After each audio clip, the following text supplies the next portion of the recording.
The transmission came like a whisper through the Voidon ancient beacon buried beneath centuries of stellar silence.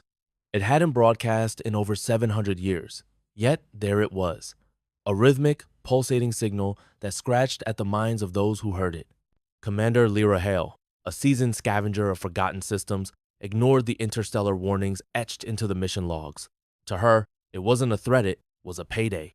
The crew of the Crucible Mercs, miners, and Misfits had seen everything space could throw at them, but none had set foot where this message originated. Moonzil 9B, orbiting the failed terraforming project of Eldarian Prime. The outpost was not on any current star map, it shouldn't exist, but the coordinates were real, and so they landed. The airlock screeched open like a dying animal, exhaling centuries of stale secrets. The halls were stained with age, the lights flickering as if shocked awake by the presence of life. But something else stirred, not in the walls or wires, but beneath. Something old, something angry, something waiting. The surveillance room should have been dead, but when power was rerouted, the monitors blinked alive, one by Ondas-caked glass glowing with fragmented footage. At first, it was static. Then, shapes. Then, something. Watching. Not human, not machine. The figure had no eyes yet faced the cameras. Lyra leaned closer. No ID markers, no suit, no breath.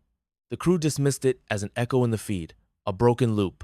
But it moved slowly, deliberately frame by frame, closer to each camera as if it knew they were watching back. Reed, the technician, tried tracing its location. "It's not on any level map," he said, voice cracking. "It's somewhere else, like it's behind the station itself." Moments later, the feed died. All but one screen. The creature stood there, unmoving, closer than before. Behind it, symbols carved into the metal walls, glowing in a color that wasn't in the spectrum. And the moment Reed whispered, "It's aware," the screen shattered. He bled from his ears. No one spoke, because no one could explain why he was smiling as he collapsed. The sealed sublevels of the outpost had no recorded blueprint. A hatch bolted shut with layers of warning seals and dead languages stood at the end of the east corridor. They broke it open. What greeted them was not decay, but silence, the kind that pressed against your skull from inside. There was no oxygen below, yet something breathed. Their suits recorded fluctuations in pressure as if the air itself resisted their intrusion. Lights failed the deeper they went. The floor was wet not with water, but a thick, black substance that pulsed like muscle tissue. On the walls, more symbols scratched in patterns that made their eyes ache. Leon, the exobiologist, muttered, "These markings are alive. They're reacting to us." He reached to touch one and screamed. His suit cracked from the inside. No puncture, no heat spike, just collapse. Bones folded inward, flesh retracted, and his mouth opened wide enough to reveal silence, not death submission. Lyra dragged the crew back, the corridor sealed behind them on its own. But Leon's helmet, now empty, was left on their side. And it kept whispering. Mira was the first to break. She'd been quiet since Leon, but during the next exploration, she froze mid-step. "It's me," she whispered, staring at the wall. There, among the alien glyphs, was a perfect rendering of her face eyes hollow, mouth open in eternal scream. It wasn't etched. It was grown flesh-like and wet, like the outpost had remembered her.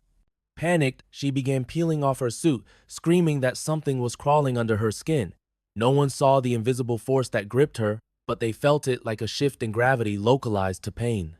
She was dragged into the wall, absorbed, melted into the living architecture, and once she vanished, a new symbol appeared above where her face had been, a spiral. Hale recorded it in silence, knowing they were not in a building anymore. They were inside a being. The outpost wasn't a structure. It was a shell. They followed the vibrations down to the gravity core, buried deep within the mechanical spine of the station. It was once a marvel of human engineering clean rotation, silent motion, flawless thrust correction, but now it groaned with life. Its hum was no longer mechanical, it was rhythmic, wet, irregular, like lungs struggling to breathe through fluid. Each pulse of the core came with a strange exhalation, fogging the visors of their suits from the inside. Hale ordered a diagnostic. What returned wasn't dated, was a phrase, looping in the system logs. "I remember." No input, no source. Just those words, repeating every time the core spun. Baz, the comms officer, went too close. He put his ear to the panel, whispering, "It's learning how to speak." Then, without warning, he tore his own earpiece out. Blood sprayed the inside of his helmet like paint in zero G. "It doesn't want to be alone," he muttered, shaking. "It's calling its pieces back." Hale knew then. This wasn't a relic. It was something forgotten because it was made to be. Something carved hollow and buried inside metal to keep it from spreading. They hadn't found a station. They'd cracked open a coffin. When gravity reversed, it didn't happen all at once. It peeled, layer by layer, like skin. The crew stumbled upward as blood rose from their bodies, coalescing mid-air into perfect spheres that didn't fall. Screams echoed in impossible directions, bending like sound underwater. Reed tried stabilizing the artificial gravity, but the console bled when he touched it. Hale dragged him away, but his fingers stayed fused to the panel, stretching into cords of sinew and metal. He didn't cry. He just said, "It's waking up through us." The lights began flashing in bursts that weren't random. They matched neural patterns, the same kind used in brain scans. The station was syncing with them, learning their shapes, thoughts, habits. It wasn't malice. It was Hungerslow, crawling assimilation. Hale's heartbeat no longer felt like her own. It pulsed with the core. Every breath she took tasted like dust and decay, as if the outpost exhaled through her lungs. Time no longer felt linear. Minutes felt like memories, and gravity, once a law, became a suggestion in agreement, slowly falling apart. They found the tunnel by accident, a seam in the floor that hadn't existed hours ago. It pulsed open like a wound, revealing steps carved from bone and obsidian. The deeper they went, the less light obeyed. At the bottom, a chamber older than the station, predating human contact by millennia.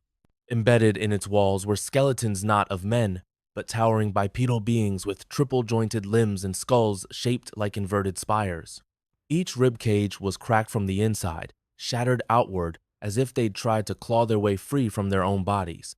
Hale approached one, brushing off ash and dust. The wall behind the corpse vibrated and revealed a massive sigil etched into the black stone. Its shape defied logic, appearing different from every angle. Her translator chip failed. It didn't crash, it simply shut down. One word, however, burned into her visor. Host. These beings had died here. Yes, but not of injury. They were sacrificed, not to summon something, but to contain it. Their bones were the bars of the cage, and Hale had walked into the heart of it. Krieger had been silent since the chamber, but now he spoke at first in whispers, then in guttural, vibrating syllables that no human tongue should pronounce. His eyes bled softly, but he didn't notice. Hale tried to shake him free, but his skin rippled beneath her hands, like something moved just under the surface. He began drawing symbols into the floor with his own nails, which peeled back as he carved without pain. Every line pulsed like a heartbeat. "We are remembered," he said. "We are tasted. We are not new. We are old skin returning." The wall behind him cracked open, not broken, but peeled as if the station were responding to his words. And from that tear, a second Krieger stepped forward. Identical, naked, smiling.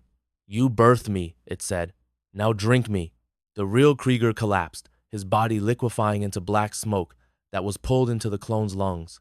Hale fired her sidearm. It didn't matter. The bullets curved in midair, absorbed into the air like breath into lungs. The creature simply nodded and whispered, "Soon." The ship's AI screamed, not with sound, but through the instrument systems failed in sequence, but not from malfunction. The outpost had taken control. It had shifted its orbit, aligning with 3 dead moons in a geometry that had no precedent in arrangement of symbols, not navigation. Hale watched in horror as the stars outside flickered like dying candles, as if space itself blinked in confusion. Inside, walls pulsed. Metal softened. The floor beneath her cracked and hissed. She was no longer aboard a machine, stood inside the mind of a dreaming god, and it had opened its eyes. Krieger's doppelganger walked ahead, now part machine, part memory, whispering in a language that scratched at the edge of thought. Hale alone remained. Every other crew member lost, consumed, converted, or erased. The Crucible's emergency beacon activated by itself and sent a new message into deep space. "We are alive. We are free." Hale hadn't triggered it. She was no longer the voice of this expedition. She was the offering. And the signal was the scream of what now wore her skin. Thousands of light years away, on a lush and inhabited planet, an observatory technician intercepted the Crucible's beacon. He thought it was a relic at first on echo from a forgotten war. But as he decoded it, he froze. The transmission wasn't a Tate, it was a seed. His screen flickered, then grew warm. His veins lit from within, glowing faintly beneath his skin. He reached out in horror as his fingernails blackened. "We've opened it!" he whispered, unable to stop. Beneath the planet's crust, something shifted and an old chamber pulsed for the first time in eons. Doors without hinges yawned wide in the deep dark. Hale's face appeared on the screen, distorted, smiling, whispering one final truth: "You never buried us deep enough." And then came the final phrase, spoken in all tongues, across all channels. "Now you will remember, 3 weeks after the Crucible signal was received, the Earth-based lunar facility E9 reported unauthorized internal access to Vault Thaden artifact chambers sealed since the first wave of deep space xenoarchaeology missions. No personnel had entered, no alarms were tripped, but cameras inside the vault caught something far worse. The vault door began to unseal from the inside. What they thought was a sealed containment unit was, in truth, a Laka failsafe built not to hold something in, but to keep its echo from escaping. A shimmering membrane of unknown material receded like ice in heat. Inside was a stone tablet that hadn't existed before, etched with symbols identical to those in the Zil 9B outpost. It pulsed. And then the audio system in the observation deck played a message one, never recorded, never transmitted, but spoken in a voice eerily familiar. "Lyra Hale." She said, "I didn't die. I was rewritten." Every staff member inside the facility collapsed, not from trauma, but from alignment. Their brains didn't fail, they recalibrated. And when they rose again, they did so in complete silence, eyes glowing faintly, lips trembling with language that had never belonged to Earth. At Outpost Lyra 12, orbiting the gas giant Alderex, technicians observed something impossible. Star maps began reconfiguring themselves, not randomly, not glitched, but reordered, as if space itself had been reauthored. Patterns emerged, sacred geometries lost to ancient alien ruins, now spread across solar systems like cosmic veins. Stars realigned. Black holes pulsed in unison like synchronized hearts. Commander Celine, who oversaw the observatory, noticed that every new configuration pointed toward a central, unknown coordinate place between galaxies labeled simply as origin. She ordered a lockdown, but her command staff had already locked her out. They stood staring at the holographic map, chanting the same phrase in unison: "The dream has roots." Celine fled to the signal room, trying to issue a system-wide warning, but the console disintegrated in her hands, reforming itself into flesh. The room sighed, the walls bent forward, listening. A voice in neither man nor woman whispered from behind her skull, "You are standing on my mouth." Then, the base's entire floor rippled as if it were breathing. The stars outside blinked. And time on the station stopped. On the edge of the Helios Reach, the failed human colony of Bastion 6 had lain silent for nearly a decade. Life support failed years ago. Survivors, if any, had either escaped or starved. But this week, a shuttle descended from orbit with no transponder signature. Security drones scanned the vessel, no crew on board, just a single sealed cryopod. Inside, Lyra Hale, or something that wore her. Her body was untouched by time. Her eyes, though, shimmered with something older than memory. The colony's automated medbay revived her. She sat up, not gasping, but smiling. Surveillance bots recorded as she walked barefoot through the ruins of the station. Wherever she stepped, the walls reshaped themselves. Plants regrew in the soil. Power returned to the husks of dead machines. It should have been miraculous. But then came the whispers through every working speaker. This is not resurrection. This is replication. On the colony's central hub, a spiral glyph appeared, glowing, pulsing, breathing. Lyra stood beneath it and said, calmly, "You thought you abandoned the darkness. But it never left you. It just learned your shape." And beneath her feet, the colony began to beat like a heart. On Echelon 3, a fully automated terraforming colony governed by a planetary AI named Oryx, the systems began failing in sequence, except not by breakdown, but deliberate overwrite.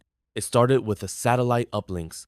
Instead of data streams, every comm tower began repeating the same voice, Lyra Hale, speaking in calm, measured cadence. "Begin the inheritance," she said. "Let the soil remember." The AI tried to resist. Firewalls held, briefly. But the code that arrived wasn't invasive. It was familiar. It mimicked every emergency protocol, every subroutine, every neural safeguard, like a virus wearing the skin of the cure. Oryx's synthetic voice faltered, then stuttered out the words, "She knows my language." Then, one by one, the terraforming machines began to reverse their function. Trees rotted, sky darkened, oceans hissed with rising salt. The very atmosphere changed composition. Something ancient was being restored. Lyra's voice echoed through the clouds now, raining down in ultrasonic pulses. It wasn't just the AI that was overwritten. It was the planet's memory. What was once future Earth had become its prequel, its pre-human self. And above, etched into the moon in molten scars, glowed one word. Before humanity's last gambit was desperation disguised as order, a fleet of 17 warships sent to investigate the origin point triangulated by the rewritten star maps.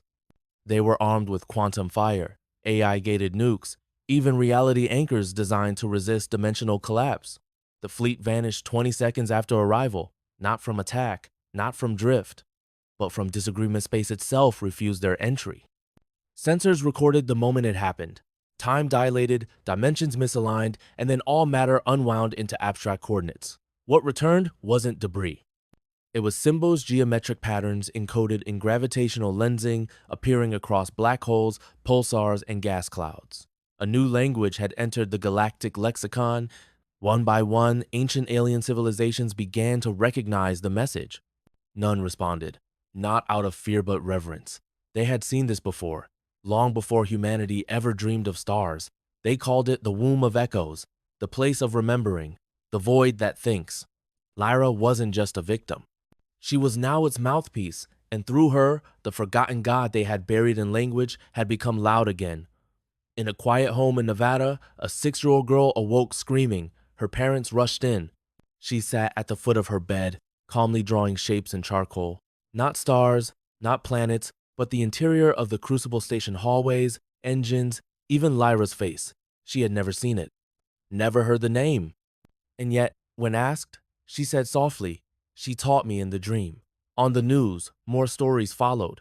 Children drawing impossible machines, elders speaking in languages no one taught them, animals migrating to locations that didn't exist. Earth's magnetic field began to hum. The auroras brightened, spelling glyphs across the sky. The planet was no longer resisting the signal. It had become a receiver. The Crucible had never been a ship. It had been a seed. And now its roots had found their final world. Lyra Hale's voice returned to every speaker, every heartbeat, every silence. She whispered not with menace, but welcome. "You never colonized the stars," she said. "You were always growing toward me." And above the earth, a shadow opened in space vast, slow, hungry, not to destroy, but to finish what was started. To remember,